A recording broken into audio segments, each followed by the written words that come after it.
lot of top stories to get to, though. We talked about Shemar Stewart off the top of the show, but what else should we know about that's the latest in the league right now, Adam? We got a lot of ground to cover today, but right now we're going to start with Justin Jefferson in Minnesota, who will be out of training camp for at least the next week or so with a hamstring injury. It's not the same hamstring that he suffered a couple of years back. Different side, the left hamstring. This time they're going to hold him out of practice for the next week. Be smart. It's important that he and J.J. McCarthy develop some chemistry, but they could afford to take some time.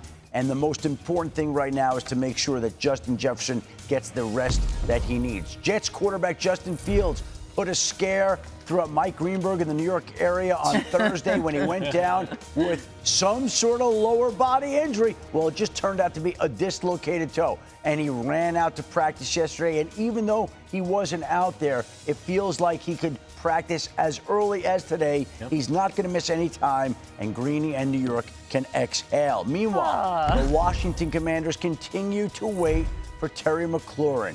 They've been trying to get a deal done throughout the offseason. McLaurin has publicly complained about his frustration and disappointment. The fact of the matter is they haven't been close, but these things can heat up instantaneously. This is a deal that'll come in north of $30 million, you would think, but they're obviously struggling to get that done. And while that's the case, he remains out of camp. But Shemar Stewart is back in camp. The final first-round draft pick of the 2025 draft class got his deal done last night. He now reports to camp, and he needs as much time and help as possible because all the talent is there, and it'll be up to the Bengals to get it out of him. And now that they've gotten Shemar Stewart taken care of, they can move on to Trey Hendrickson, who remains a holdout in Florida, awaiting that new deal. The two sides have been talking, and we'll see if they can figure out a way to get a deal done. Lewis, the Bengals, it's no secret, they need to be better on defense, right? How do they get to the point where they can get Trey Hendrickson back in the fold, and how much maybe does it affect them that he's going to miss some time?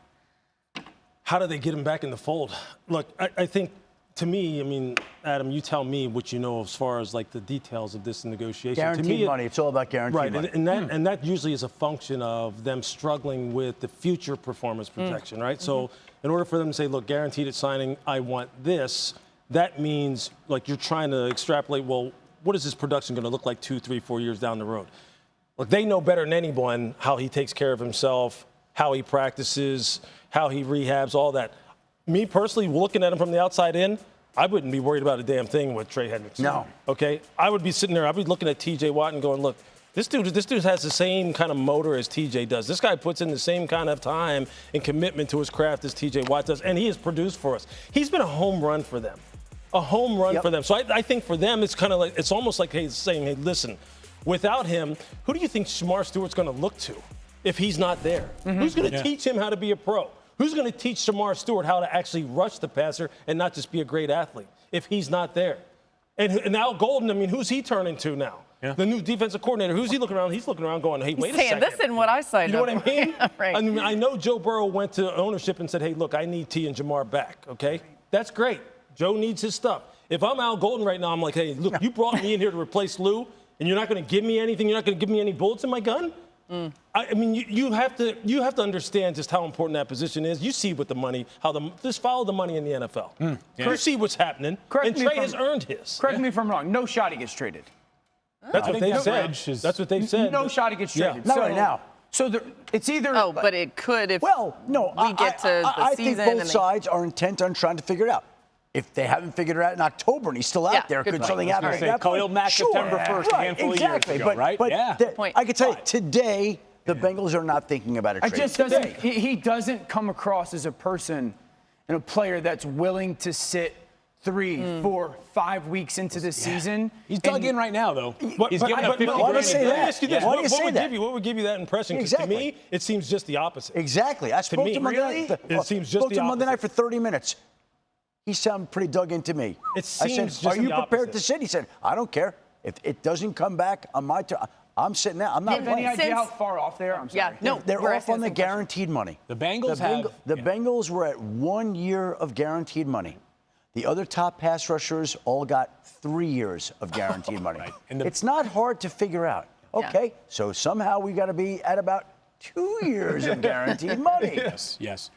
revelation. As we've learned over the last month, maybe even longer than that, the Bengals are one of the organizations that feels strongly in its principles, and they believe that they have reasons behind their logic in contract negotiations, and they have typically been unwilling to go past that first year of guaranteed structure. Even the T. Higgins contract, which is this gargantuan $110 million deal, whatever the exact number is, $115 million deal. Even that one's the kind they have a little bit of an escape door after just 1 year. That being said, I do think one of the risks that they are running right now, on top of the obvious, which is one of the, 2-3 best pass rushers at worst in the NFL, is not available for a defense that was terrible besides him last year, is what's the rest of the locker room thinking? They're probably young bucks on that team that are saying, all right, so a guy who does everything right, is extremely accountable, produces on the field, by all accounts is a great teammate, can't get his deal done. Yeah. What do I have to do to get my deal done? But the Joe Burrow contracts had multiple years of guarantee money. And Jamar Chase had multiple years of guarantee money. Most often do not. Quarterbacks and Jamar Chase. So he's 30 years old, by the way. That's the issue, right? We're saying, on the Bengals side, they're like, he's going to decline in production because he's older.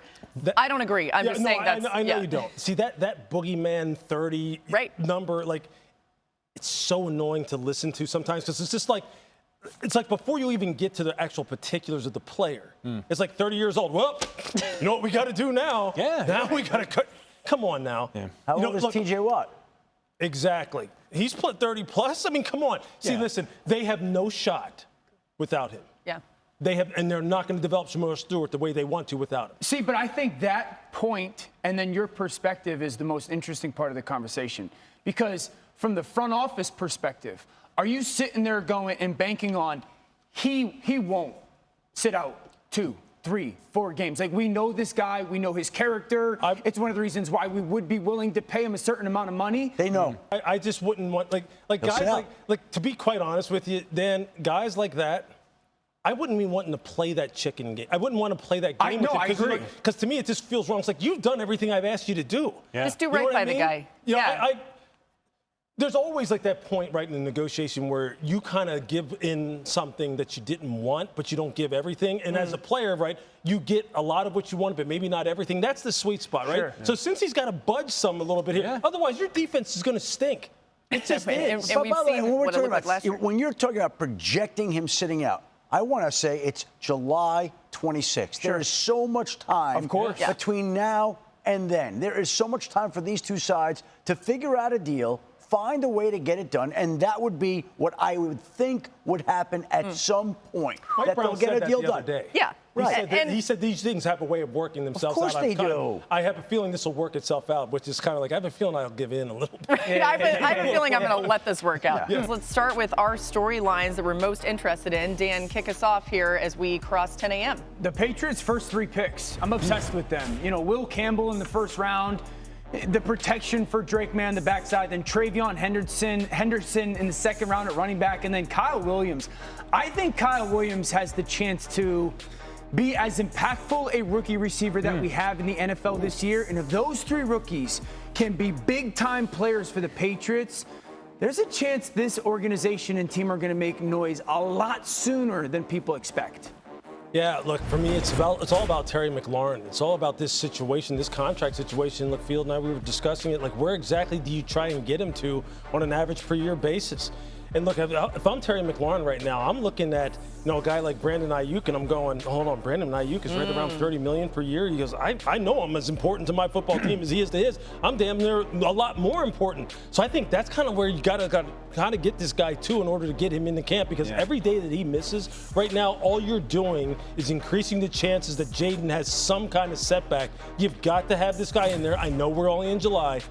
Get him in the camp. Yeah, Jaden had the best rookie season for any quarterback in NFL history last year. Bo Nix was also tremendous, but the other 4 members of that 6 first-round pick quarterback class in 2024, I've got my eyes on this year. What kind of leap do we expect from Caleb Williams and Drake May and J.J. McCarthy? I guess not much of a leap, but a debut from J.J. McCarthy, and also Michael Penix Jr., who started just 3 games for Atlanta last season. Very optimistic about each of these 4 players, especially the 2 at the top, and Caleb Williams and Drake May, who have all the talent to be franchise changers. All right, the Cincinnati Bengals got a deal done last night for the lone, unremaining, unsigned first-round draft pick from 2025, Shamar Stewart. Now Trey Hendrickson is the lone holdout in Cincinnati. Bengals waiting to see whether they can get a deal done. The disagreement is over guaranteed money. All the other parameters are basically in place, but they cannot agree on how much guaranteed money Trey Hendrickson will make. The Bengals are willing to offer 1 year of guarantees. The other top pass rushers like TJ Watt, Myles Garrett, Max Crosby have gotten 3 years of guaranteed money, and there is the disconnect and the reason as to why Trey Hendrickson is in Florida as the Bengals are in Cincinnati getting ready for the upcoming season. As you guys said off the top of the show, Trey Hendrickson totally fine with sitting out if it needs to come to that. We'll keep an eye on it.